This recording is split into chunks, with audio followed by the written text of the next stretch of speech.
네, 오늘은 욥기서 1장 20절로 22절 말씀을 중심으로 당연한 것을 감사라는 채로 함께 은혜를 나누고자 합니다. 자, 오늘은 우리가 알다시피 추수감사주일, 우리가 하나 때 지키고 있죠. 원래 추수감사절은 교회력으로는 11월 셋째 주에 되어 있지만, 우리 교회는 이제 이 교회 설립주일이 11월 첫째 주일이다 보니까 이제 같이 드려서 11월 첫째 주일날 이렇게 추수감사주일과 교회 설립주일로 이렇게 이제 지키고 있습니다. 근데 추수감사절은 원래 미국 교회의 전통입니다. 미국 교회의 전통인데, 이제 이 추수감사절이 구약 성경의 맥추절하고 이제 그 의미가 같아야 하시거든요. 그 의미를 이제 담고 있기 때문에 한국 교회도 이제 이날을 추수감사절로 우리가 다 함께 지키고 있습니다. 사실 이제 우리가 추수감사절을 지킬 때마다 늘 느끼는 바들이 있어요. 사실 이제 농경사회에서는 봄부터 뭐 씨앗을 뿌리고 또 이제 땀을 흘려서 가을에 이제 수확을 이제 거두죠. 그래서 이제 추수감사라는 개념이 확 다가와요. 사실은. 다가오는데, 사실 이제 도시에 사는 사람들은 그렇지 않다 보니까 선뜻 이게 와닿지 않는 것이 사실입니다. 그래서 또 이제 용어 자체도 추수감사잖아요. 하다 보니까 뭔가 좀 거둔 것이 있어야 감사하는 것이 아닌가? 이런 생각이 사실 들게도 되죠. 막상 한 해를 좀 뒤돌아보면 온통 사실 힘든 일만 있었지 무언가 좀 뚜렷이 수확을 거둔 게 없다고 생각을 하다 보니까 감사라는 단어가 마음에 와닿기는커녕 도리어 좀 거부감이 사실 들기까지도 할 때도 있어요. 특히 요즘은 정말 이 코로나를 지나오면서 더더욱 치솟는 물가에다가 경제소득은 뒷걸음질치고 미래에 대해서도 희망적인 전망보다는 좀 부정적인 전망이 많다 보니까 감사한다는 것이 더욱 어렵기만 합니다. 자, 그런데 추수감사절, 이 영어 표기를 보니까요, Thanksgiving Day라고 되어 있어요. Thanksgiving Day. 우리가 직역하면 감사하는 날, 이런 뜻입니다. 자, 이 Thanksgiving Day 앞에 무언가 수식하는 것이 있을 법한데 아무런 단어가 없어요. 자, 이게 무슨 말인가 하면 추수감사절의 유래가 무언가 수확을 풍성히 거두어서 지키게 된 것이 아니라는 점입니다. 자, 이 용어대로 그냥 우리가 번역했다면 그냥 감사절이라고 해야 맞죠. 감사절. 근데 우리가 이제 이것을 추수감사절 이렇게 이제 표현하다 보니까 무언가 좀 수확을 풍성히 거두게 되었을 때에만 우리가 좀 드리는 절기, 이렇게 우리가 인식을 하게 된 것이죠. 자, 그래서 무엇보다 우리가 이 미국에서 최초로 추수감사절을 지키게 된 다른 이제 그 연유부터 먼저 좀 간략하게 우리가 소개해 드리면서 한번 그 의미를 살펴보도록 하겠습니다. 우리가 잘 아시는 내용이죠. 영국에 있었던 이제 청교도들이죠. 102명이 메이플라워라는 이제 배를 타고 이제 1620년 12월에 이제 미국의 보스턴 남쪽의 항구에 도착하게 됩니다. 너무 추워가지고요. 배 안에 겨울을 지나는 동안 3개월 동안 이제 배 안에 있다가 이듬해 3월에야 비로소 이제 상륙을 할 수 있었습니다.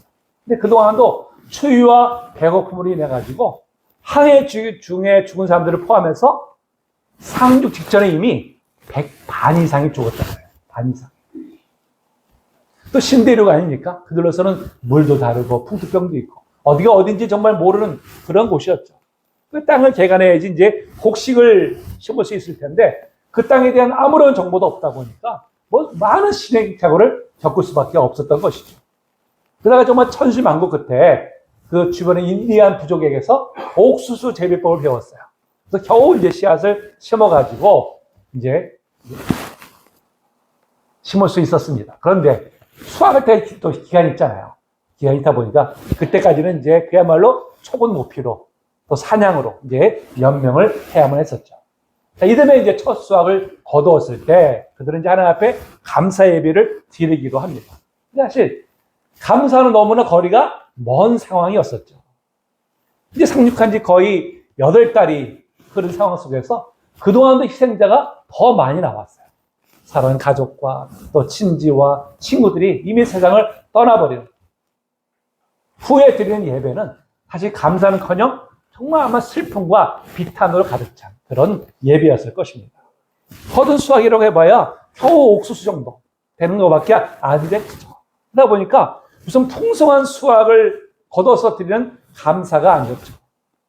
정말 죽지 않고 살아남은 것에 대한 정말 처절한 감사라고 할 수 있습니다. 자, 이들이 왜 이렇게 신대륙으로 이주했어요? 무엇 때문에? 바로 이제 종교적인 핍박을 피해서.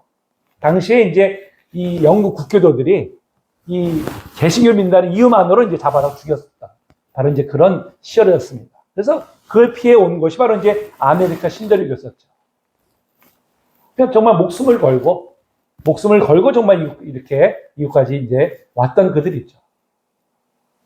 와서도 그들에게 닥친 것은 정말 너무나 큰 어려움들이죠. 사랑하는 사람들을 다 떠나보내야 되고, 정말 풍성한 수확은커녕 정말 한 끼를 먹고 힘든 바로 이제 그런 상황 속에서 그들은 이제 1년을 지내야만 했었죠.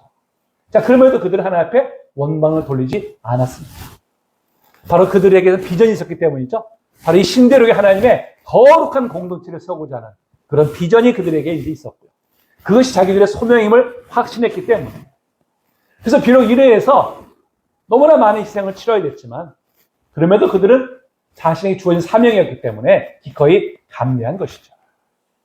그런 면에서 이 신대륙을 이주한 이주민들이 드린 첫 번째 감사 예배는 풍성한 수확을 거둬서가 아니라 바로 누구의 간섭도 받지 않고 온전히 하나님을 예배할 수 있도록 인도해 주신 것에 대한 감사였던 것이죠. 그래서 그들은 Thanksgiving Day라고 이렇게 이제 이름을 붙인 것이죠. 그러면서 우리도 좀 추수감사절이라고 하기보다는 추수라는 말을 생략하고 감사절 이렇게 좀 변경하면 어떨까 이런 생각이 좀 들더라고요. 그러면 우리가 좀 어떤 조건에서가 아닌 정말 하나 앞에 우리가 온전한 감사를 드릴 수 있는, 우리가 물론 1년 360을 늘 감사하지만 특별히 어떤 이 절기를 우리가 정해서 하나님께 감사를 온전히 드리는 그런 절기, 그러니까 이 감사절로 우리가 좀 드릴 수 있지 않을까 생각을 합니다. 자, 오늘날 우리가 살아가는 세상은 바로 감사를 잃어버린 삭막한 세상이 되어버리고 말았죠. 근데 성경은 말세의 징조 중에 하나로 바로 감사를 잃어버린 것이다 이렇게 말씀합니다. 자, 한번 읽어볼까요? 자, 시작. 너는 이것을 알라. 말세에 고통하는 때가 이르러 사람들이 자기를 사랑하며 돈을 사랑하며 자랑하며 교만하며 비방하며 부모를 거역하며 감사하지 아니하며 거룩하지 아니하며. 말세의 징조가 뭐예요? 감사하지 않는다는 거예요. 감사하지 않는다는 거. 그럼 왜 세상은 왜 감사를 잃어버린 삭막한 곳으로 이렇게 변질되는 것일까요? 그리고 그런 세상에서 우리 그리스도인들은 그럼 어떻게 살아야 되는 것일까요? 오늘 말씀을 통해서 우리가 그 길을 함께 찾아보면서 또 주신 은혜를 나누도록 하겠습니다. 자, 오늘 우리가 읽은 본 말씀 너무나 잘 알고 있는 말씀이죠. 자, 11월 들어서 우리가 새벽 기도회를 통해서 욥기를 좀 묵상하고 있습니다. 욥기를. 오늘 본 말씀은 이미 묵상한 바가 있었어요. 들으셨죠? 대답이 없으시네. 안 들으시나 봐요. 예. 특별히 오늘 추수감사절을 맞아서 다시 한번 이 말씀을 가지고 우리가 더 깊이 묵상하시면서 주신 은혜를 나누려고 합니다. 자, 욥은 어떤 사람이었어요? 동방의 의인이고 하나님 앞에서 특별히 인정하신 사람이었죠. 자, 6절 28절입니다. 시작. 여호와께서 사람에게 이르시되 내가 내 동족을 위하여 너와 같이 온전하고 정직하여 하나님을 경외하며 악을 사랑하는 자는 세상에 없느니라. 아멘. 참 얼마나 의로웠으면 하나님께서 이토록까지 칭찬하실까요? 그런 면에서 욥의 모습은 우리가 본받아야 될 참 신앙인의 모습이라고 할 수가 있죠. 근데 뿐만 아니라 욥은 하나님으로부터 어마어마한 축복을 받은 사람이었어요. 무려 10명의 자녀를 두었죠. 게다가 형제들 간에 우애까지 기가 막힐 정도로 좋았어요. 원래 집안에 재산이 많으면 서로 더 가지를 다투기 때문에 형제의 우애를 찾아오기가 쉽지 않습니다. 그런데 욥의 자녀들은 돌의 우애가 넘쳐났습니다. 남달랐습니다. 게다가 재물의 축복까지 어마어마하게 받아가지고 동방에서 가장 부자이기까지 했습니다. 자, 하나님도 잘 믿죠. 자녀들도 많이 두었죠. 화목하죠. 게다가 또 최고의 부자이기까지 했으니 여러분 정말 누구나 부러워할 만한 바로 그런 대상이 바로 욥이죠. 부럽죠? 하나님도 잘 믿고 자녀도 많이 두고 하늘마다 형통하고 얼마나 좋겠어요. 근데 이게 웬일입니까? 갑자기 욥의 삶에 거센 폭풍우가 몰락치죠. 마치 쓰나미가 몰려오듯이 욥에게 감당할 수 없는 시련이 폭풍이 이제 불어온 것입니다. 이로 말미암아 하루아침에 그 모든 세상이 다 날아가 버렸죠. 신의 자녀들까지 다 죽고 말았습니다. 참 어떻게 이런 일이 이렇게 갑작스럽게 참 몰아닥칠 수 있는 것일까? 참 상상조차 하지 못할 정도죠. 근데 참 우리도 참 인생을 살아가면서 느낀 것이 뭐예요? 하루아침에 불어닥치더라고요. 하루아침에. 그만큼에 하루아침에 다 날아가더라고요. 그게 이 땅에 있는 것들인 것 같아요. 욥이 바로 그랬었습니다. 사실 우리 모두가 다 이런 생각을 하죠. 자, 하나님을 저렇게 잘 믿으면 당연히 하나님께서 형통의 복을 주셔야 되는 거 아니야? 사실 우리가 그렇게 생각들을 하죠. 사탄도 하나님께 욥이 저렇게 하나님을 잘 믿는 것은 하나님께서 그에게 엄청난 복을 주셨기 때문이다 하고 얘기합니다. 이 말씀 읽어볼까요? 6절 1장 9절이죠. 시작. 사탄이 여호와께 대답하여 이르되 욥이 어찌 까닭 없이 하나님을 경외하리이까. 까닭 없이 하는 게 뭐예요? 분명 하나님께서 욥에게 엄청난 복을 부어주셨으니까 그가 하나님을 저렇게 경외하는 거지, 그렇지 않았으면 저가 그렇게 하겠습니까? 이렇게 이제 말한 것이죠. 물론 성경은 우리에게 하나님께서 무엇이든지 심은 대로 거두게 하신다고 말씀하죠. 선을 심으면 선으로 갚아주시고 악을 심으면 악으로 갚아주십니다. 그런데 인생을 살다 보면요, 모든 일이 꼭 그렇게 법칙대로만 흘러가지 않음을 우리가 발견하게 되죠. 하나님께서 정말 신실한 신앙인임에도 하는 일이 잘 안 풀릴 때가 있어요.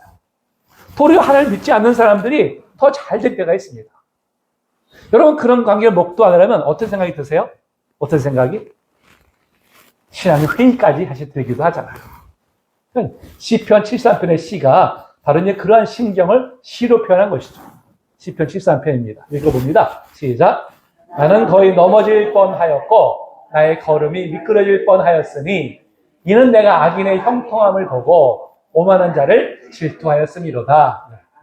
악이 너무 잘 되는 거예요. 보면서 뭐 어떻게 해요? 넘어질 뻔했다는 거예요. 내가 실족할 뻔했다는 것이죠. 이게 뭐야 도대체? 이런 생각이 이제 들었다는 것이죠. 하박국 선지자도 똑같은 심경을 이렇게 토로합니다. 하박국 1장 4절이죠? 읽어봅니다. 시작. 이러므로 율법이 회의하고 정의가 전혀 시행되지 못하오니 이는 악인이 의인을 에워쌌으므로 정의가 굳게 향하여 짐이다. 악인들이 더 잘 돼. 하나님 믿는 사람들은 오히려 쪼그라들어 있으니 하나님 어떻게 정의가 설 수 있겠습니까? 이렇게 이제 하소연하는 것이죠. 그러니까 우리가 살아가는 세상은 하나님 뜻대로 살려고 하는 사람들은 늘 양보해야 되고 때로는 손해도 감수해야 되는데 하나님 믿지 않는 사람들은 그런 거 구애받지 않잖아요. 온갖 수단과 방법을 가르지 않으니까 하나님보다 더 잘 되는 것 같이 보여지고는 합니다. 우리 성도님들 그런 모습을 보실 때 어떤 생각이 드시나요? 바로 73편 기자와 같은, 또 하박국 선지자와 같은 그런 의문점이 들지 않으십니까? 우리 성도님들 다 신실하셔가지고 전혀 그런 생각이 안 드나 봐요. 그런 생각이. 저는 그런 생각이 들더라고요. 자, 그러나 욥은 하루아침에 모든 것이 사라져버린 그런 상황 속에서도 결코 믿음을 저버리지 않았죠. 도리어 자신의 믿음을 어떻게 고백합니까? 오늘 21절 말씀이죠. 너무나 유명한 말씀이죠. 다시 한번 읽어봅니다. 시작. 이르되 내가 모태에서 알몸 나왔사온 즉 또 알몸이 그리로 돌아가올지라 주신 이도 여호와시요 거두신 이도 여호와시오니 여호와 이름이 찬송을 받으실지니라 하고, 여호와 이름이 찬송을 받으실지니라 라고 고백한 것은 바로 하나님 앞에 감사를 드린 것이죠. 그럼 어떻게 그런 상황 속에서도 하나님께 영광, 원망을 돌리지 않을 뿐만 아니라 어떻게 감사할 수 있는 것일까요? 어떻게?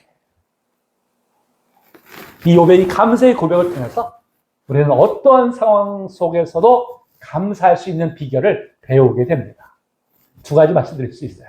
자, 먼저는 모든 것이 하나님의 주권 아래에 있음을 믿을 때 우리는 어떤 상황 속에서도 감사할 수 있습니다.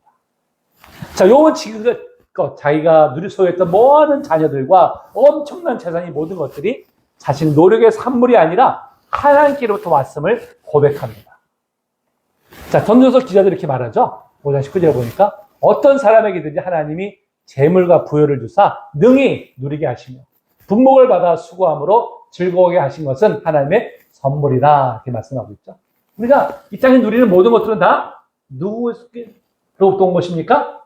하나님부터 온 거예요. 하나님부터. 그렇기 때문에 주신 것도 하나님의 뜻대로 주셨듯이 거둬가신 것도 하나님의 뜻이 분명히 있음을 믿기 때문에 그래서 원망하지 않고 도리어 이제 감사할 수가 있었던 것이죠. 이렇게 모든 것이 하나님께로부터 왔음을 고백하는 것이 뭐예요? 하나님의 절대 주권을 믿는 신앙이죠. 절대 주권을 믿는 믿음입니다. 근데 비단 요만이 아니라 성경은 여러 곳에서 하나님의 주권을 이제 고백하고 있죠. 자, 요셉이 자신을 이집트로 노예로 팔아넘긴 형들과 대면했을 때, 자, 뭐라고 얘기합니까? 나를 이리로 보낸 이는 당신들이 아니라 누구예요? 하나님이시라 그랬어요. 하나님이시라. 형들이 요셉을 이집트로 노예로 팔아넘겼잖아요. 그런데 요셉은 뭐라고 고백합니까? 하나님께서 행하셨다는 거예요. 하나님의 섭리 아래에서 이제 행해졌다는 것입니다. 이를 믿기 때문에 욥은 형들을 원망하지 않을 수 있었던 것이죠. 자, 다윗은 자신을 힘들게 하는 사람들로부터 정말 온갖 모욕과 수치와 수용을 당한 상황 속에서 자, 이렇게 기도합니다. 시편 39편 8절 9절이죠. 읽어볼까요? 시작. 나를 모든 죄에서 건지시며 우매한 자에게서 욕을 당하지 아니하게 하소서. 내가 잠잠하고 입을 열지 아니함은 주께서 이를 행하신 까닭이니이다. 아멘.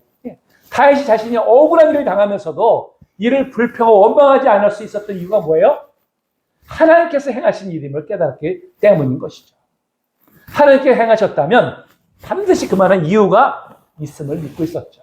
또 하나님께서는 모든 걸 합력해서 선을 이루시는 분이심을 믿기 때문에 그가 그런 상황 속에서도 잠잠할 수 있었다고 고백합니다.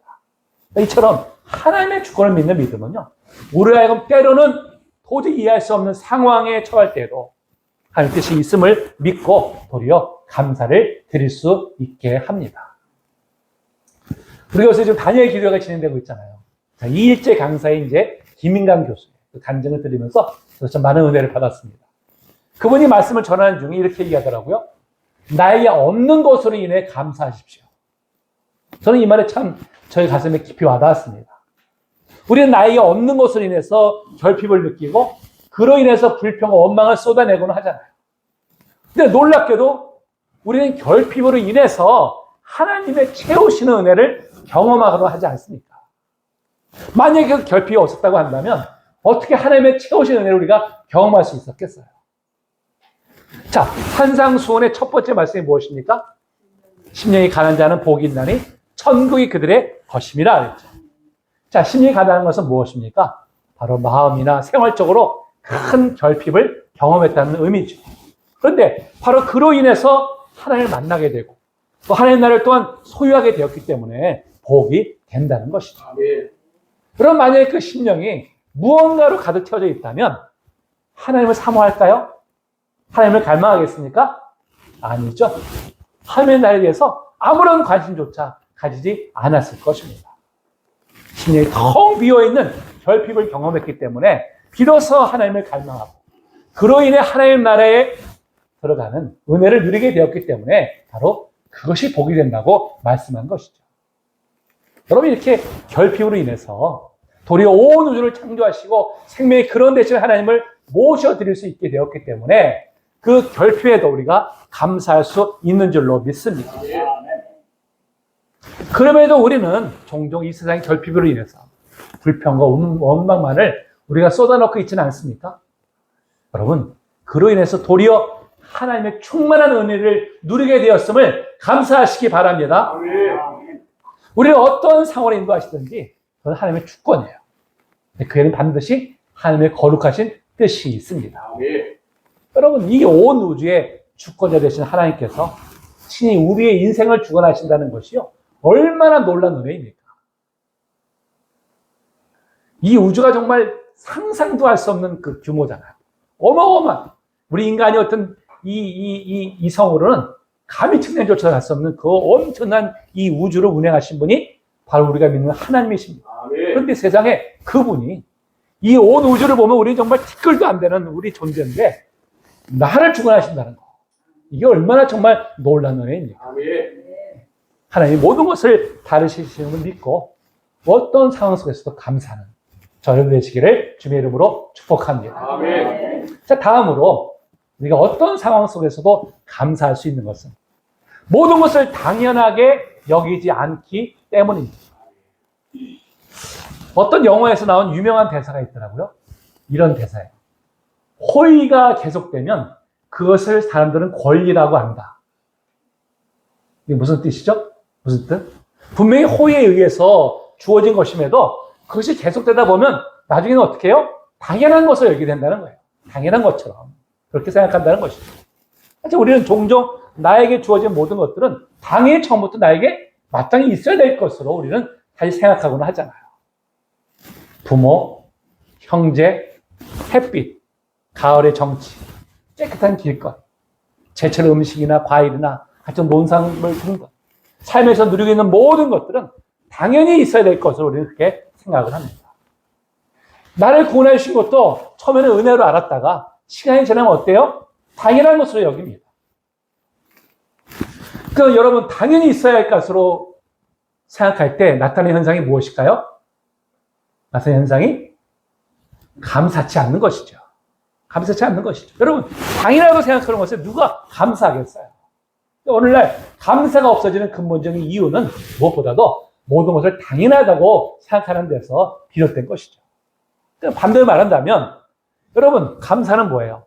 내가 누리는 것이 당연하다고 여기지 않는 데서 나오는 것이죠. 사실 우리가 누리고 있는 모든 것들은 중에 당연한 것은 하나도 없습니다. 우리가 이 땅에 존재하는 것은 부모님의 희생이 있었기 때문이죠. 우리가 도시에서 밥 3끼 먹을 수 있는 것도 농부의 피땀 흘린 헌신이 있었기 때문입니다. 길거리가 청결한 것은 새벽 찬 공기 속에서 정말 땀 흘리며 청소하는 분들이 있기 때문이죠.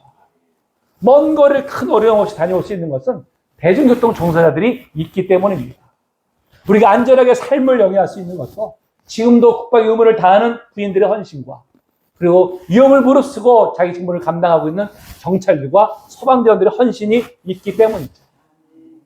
따스한 햇볕을 만끽하면서 가을의 정취를 느낄 수 있는 것도 우주를 질서 있게 운행하시는 하나님의 은혜가 있기 때문입니다. 우리가 누리고 있는 일상과 이 거저 얻어지는 거나 당연한 것이 아니라 누군가의 희생과 헌신적인 봉사가 있기 때문이죠.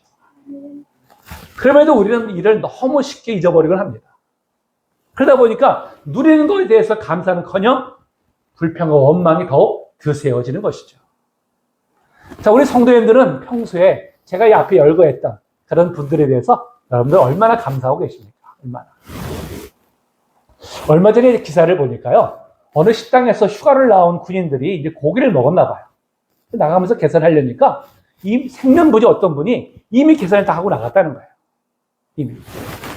근데 구인들의 음식것을 계산한 분이 그저 구인들의 노고에 감사해서 작은 보답이라도 하고 싶었노라 하고 이제 이렇게 이유를 말했다고 합니다. 만약에 구인들의 노고에 대해서 국방의 의무야 뭐 당연한 것이지 하고 생각한다면 어떨까요? 경찰들이나 소방대원들의 그 노고에 대해서 월급 받고 하는 거니까 뭐 당연한 것이지 무슨 감사라고 생각한다면 어떨까요? 여러분 모든 사람들이 그런 생각을 가지고 있다면 우리가 살아가는 세상은요 정말 삭막한 곳이 되고 말 것입니다. 저는 버스를 이용할 때는 반드시 제가 기사분께 먼저 인사를 해요. 수고 많으십니다. 그저 인사를 하고 새벽에 청소년분들 만나면 아유 정말 수고 많으십니다. 제가 또 인사를 하고 지나가죠. 식당에 가서 서비스를 받을 때도 고맙습니다. 감사합니다. 늘 이렇게 인사를 합니다. 여러분 인사 한마디라도요. 서로의 감사를 표할 때 우리가 살아가는 세상이 좀 더 아름다워지지 않겠습니까? 욥이 이렇게 모든 것을 다 잃어버린 상황 속에서도 감사할 수 있었던 것은 그가 그동안 누려왔던 모든 것들이 당연한 것이 아님을 알고 있었기 때문이죠. 주신 이도 여호와시라고 고백한 것은 그가 그동안 누려왔던 많은 자녀들과 엄청난 재물이 당연한 것이 아니라 바로 하나님의 은혜였음을 깨닫는 데서 바로 이런 고백을 드릴 수 있었던 것이죠.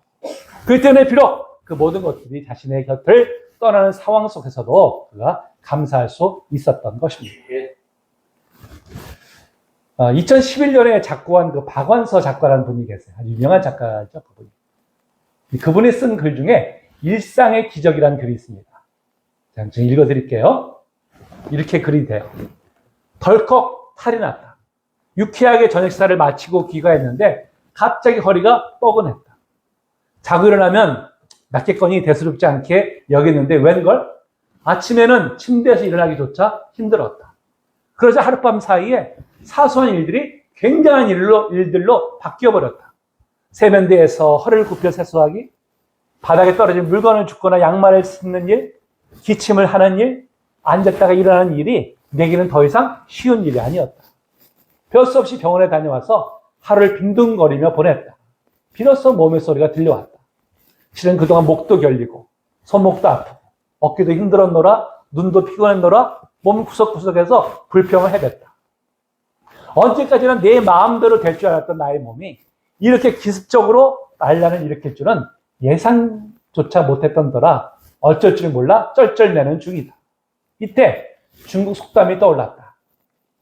기적은 하늘을 날거나 바다 위를 걷는 것이 아니라 땅에서 걸어 다니는 것이다. 예전에 싱겁게 웃어넘겼던 그 말이 다시 생각난 건 반사고 짱짱하게 걷는 게 결코 쉬운 일이 아님을 실감하게 되었기 때문이다. 괜한 말이 아니었다. 아프기 전과 후가 이렇게 명확하게 갈리는 게 몸의 신비가 아니고 무엇일까? 얼마 전에 젊은 날에 윗분으로 모셨던 분의 병문안에 다녀왔다. 몇 년에 걸쳐 점점 건강이 나빠져 이제 그분이 자기 힘으로 할 수 있는 것은 눈을 깜빡이는 정도에 불과했다. 예민한 감수성과 날카로운 직관력으로 명성을 날리던 분의 그런 모습을 마주하고 있으려니 한때 빛나던 재능도 다 소용없구나 싶어서 서글픈 마음이 들었다. 돌아오면서 지금 저분이 가장 원하는 것이 무엇일까 생각해 보았다. 혼자서 일어나고 좋아하는 사람들과 웃으며 이야기하고 함께 식사하고 산책하는 것. 그런 아주 사소한 일이 아닐까? 다만 그런 소소한 일상이 기적이라는 것을 깨달았을 때는 대개는 너무 늦은 뒤라는 점이 안타깝다. 우리는 하늘을 날고 무리를 걷는 기적을 이루고 싶어 한다라며 무리를 한다. 땅 위를 걷는 것쯤은 당연한 것인 줄 알고 말이다. 사나흘 동안 노인네처럼 파스도 붙여보고 물리치료도 받아보니 알겠다. 타인에게 일어난 일은 나에게도 일어날 수 있는 일이라는 것을. 크게 걱정하지 말라는 진단이지만 아침에 벌떡 일어나는 것이 감사한 이름을 이번에 또 배웠다. 건강하면 다 가진 것이다. 오늘도 일상에 감사하며 살자. 이런 글입니다. 일상의 기적. 우리가 누리고 있는 모든 것들을 우리는 정말 얼마나 당연하게 생각하며 살아가고 있습니까? 정작 우리가 그것을 잃어버렸을 때야 비로소 그것이 얼마나 감사했던 것을 깨닫게 되는 것이죠. 그런 면에서 모든 것을 당연하게 생각하며 우리에게 정말 큰 깨달음을 주는 그런 글이라고 이제 할 수가 있습니다. 여러분 그렇죠? 우리가 누리고 있는 모든 것 중에 당연한 것은 하나도 없습니다. 누구의 헌신이나 희생이 있었기 때문에 누릴 수 있는 것이고요. 무엇보다 하나님의 은혜로 말미암아 우리가 누리고 있음을 알아야 되죠. 그럴 때 우리는 비로소 정말 작은 것에 감사할 줄 아는 복된 인생을 살아가게 될 줄로 믿습니다. 늘 참 우리가 모든 일에 감사를 드리지만 저에게 있어서 가장 큰 감사는 무엇보다도 우리 교회에 대한 감사입니다. 교회에 대한 감사. 지금까지 정말 목회를 할 수 있도록 이끌어주신 하나님의 은혜에 감사하고요. 함께 이 공동체를 이끌어가며 힘써 주시는 우리 모든 성도님들께 제가 늘 감사합니다. 사실 우리가 이렇게 한 공동체를 이루어서 함께 예배를 드릴 수 있는 것이 당연한 것이 아니죠. 자, 성도님들 교회에 나오실 때 편하게 나오시는 것은 바로 차량을 운행하는 장로님의 헌신이 있기 때문이죠. 교회가 이렇게 청결함을 유지할 수 있는 것은 토요일마다 교회 청소를 하는 권사님들의 헌신이 있기 때문입니다. 예배를 이렇게 풍성히 드릴 수 있는 것은 먼 길 마다하지 않고 나와서 반주 섬기는 집사님의 헌신이 있기 때문이죠. 예배에 만나고 좀 풍성한 예찬을 나눌 수 있는 것은 식사와 반찬 준비에 헌신하는 분들의 섬김이 있기 때문이죠. 예배당이 이렇게 정말 생화로 아름답게 장식되어서 우리 마음을 즐겁게 하는 것도 바로 꽃꽂이로 헌신하는 권사님의 섬김이 있기 때문입니다. 비록 특별한 섬김을 하지 않는 분이 할지라도 그 자리에 있는 것 자체가 귀한 섬김이에요. 또 힘써 헌금을 들여서 교회가 운영되는 일에 참여하는 것도 귀한 섬김입니다. 이렇게 볼 때 우리가 이렇게 공동체를 이루고 예배를 드릴 수 있는 것도 당연한 것이 아니라 모든 성도들의 헌신과 섬김이 있기 때문입니다. 그러면서 우리는 무엇보다도 서로에게 항상 우리가 감사하는 마음을 가져야 돼요. 근데 여러분, 그러한 섬김을 당연한 것으로 여기게 되면요, 서로에 대한 감사가 없게 됩니다. 감사가 사라진 그 자리에는 불평과 원망만이 이제 가득 차게 되고 말 것입니다. 비록 우리 교회가 규모는 작아도 저는 헌신한 성도님들을 위해서 정말 늘 제가 감사를 드리고 있어요. 코로나로 인한 그 위기 속에서도 이렇게 위기를 잘 넘겨서 여기까지 온 것도 당연한 것이 아니라 전적으로 주님의 은혜이고요. 성도님들의 헌신 덕분입니다. 그래서 참 감사하고 감사할 뿐이죠. 그래서 저는 기도할 때 늘 그냥 오직 감사밖에 저는 없어요. 감사밖에. 하나님 감사합니다. 귀한 성도님들 붙여서 감사합니다. 함께 할 날을 꿈꾸게 하시 감사합니다. 모든 것이 감사할 뿐이죠. 올 한 해도 우리 성도님들이 각자의 자리에서 힘써 섬겨 주셨기 때문에 여기까지 올 수 있었습니다. 우리 한번 서로에게 한번 인사해 볼까요? 당신의 섬김에 감사합니다. 장로의 섬김에 감사합니다. 권사님의 섬김에 감사합니다. 수사님의 섬김에 감사합니다. 아멘. 예, 여러분 누군가의 섬김은 당연한 것이 아닙니다. 그래서 늘 우리가 감사의 표현을 좀 했으면 좋겠어요. 감사의 표현. 아니, 마음을 감사하면 됐지 뭐 꼭 표현을 해야 되나? 그렇게 말씀하시는 분들이 있는데요. 그래도 해야 됩니다. 표현을 하세요. 수고한 분들에게 고맙다는 표현을 하면 더욱 힘을 얻지 않겠습니까? 그렇죠? 또 우리 생명나무 교회가 늘 서로에게 감사하는 표현을 한다면 더욱더 사랑의 열매가 풍성해지고 그리고 하나님 나라가 이루어지게 됩니다. 여러분, 당연한 것은 없습니다. 당연하고 여기는 것에서부터 여러분 감사하세요. 삶에, 예, 감사가 넘치는 복된 삶이 될 줄로 믿습니다. 우리 은혜 찬양 한 주시고요. 1절만 하겠습니다. 1절만.